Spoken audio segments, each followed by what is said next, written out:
Thank you, Mr. Chairman, and I appreciate all of you being here today. One good thing about this job is that we get to have people like you come in front of us, and it's like the best university in the world to be at, and I appreciate you being here. And, you know, this is a very exciting time for you to be in this business, isn't it? It surely is. Very complex issues out there, and that's why I was glad I guess recently Nancy Pelosi wanted to have a bill to address all these issues by June, and I thought that was pretty ambitious, and I think she's backed off of that a little bit, thank goodness, because I think it's going to require a lot more time and investigation and research to look at all the portfolio of all these different energy needs as we go forward.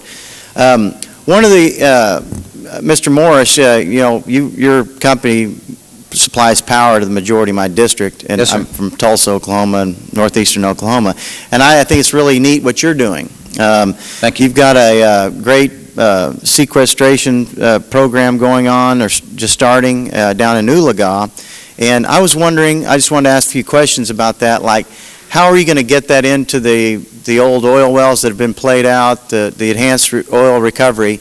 Is it going to be piped in there? Did you have to build one, or use an existing pipeline? The process, as you well know, in that part of the state, a tremendous amount of existing underground pipeline network. We will simply build the pipe that's needed to come from the capture equipment to the pipeline grid. So it really is a cost-effective place. Now remember, northeastern Oklahoma, that area is blessed with an existing facility, and we think that will come with a very important partner inside the state of Oklahoma who already has the wells, already has the need, and surely has the intent to join us in that undertaking. We think that's a very important point. To the points made by my colleagues, however, if you're distant, that's an added cost to the whole notion of using CO2 for an EOR process. But it is well-proven technology that it's a great EOR agent.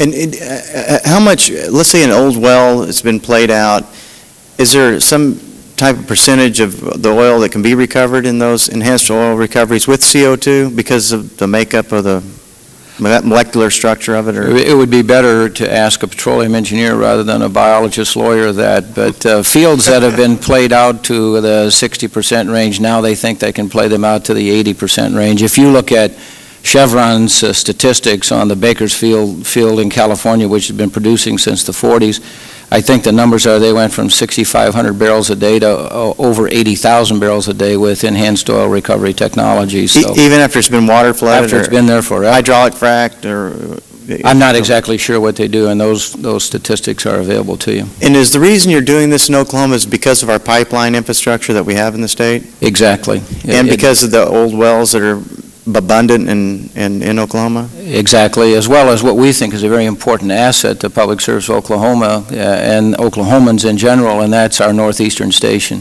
which is going to be a large-scale application of capture and EOR technology use.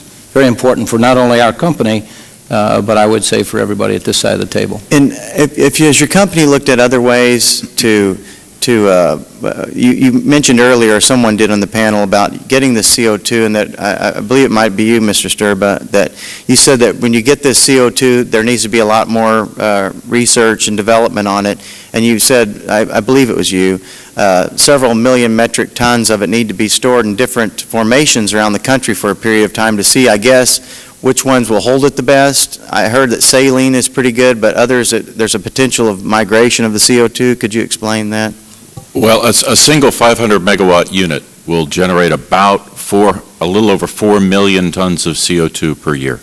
So that's the magnitude that you're talking about with a single unit. Mm-hmm. And because geology, is different in different parts of the country, we need to have a couple, 3, 4, 5 minimum, experiments with large scale, at least 1 million tons or more per year of injection to make sure that we understand that what the geologists say is going to happen is actually going to happen.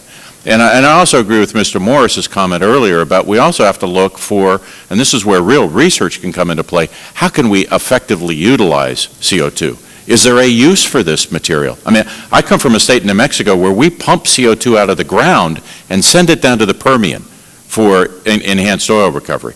Seems to me there are other things that we can do since we're already pulling it out of the ground today. Probably cheaper than that pipeline from Alaska.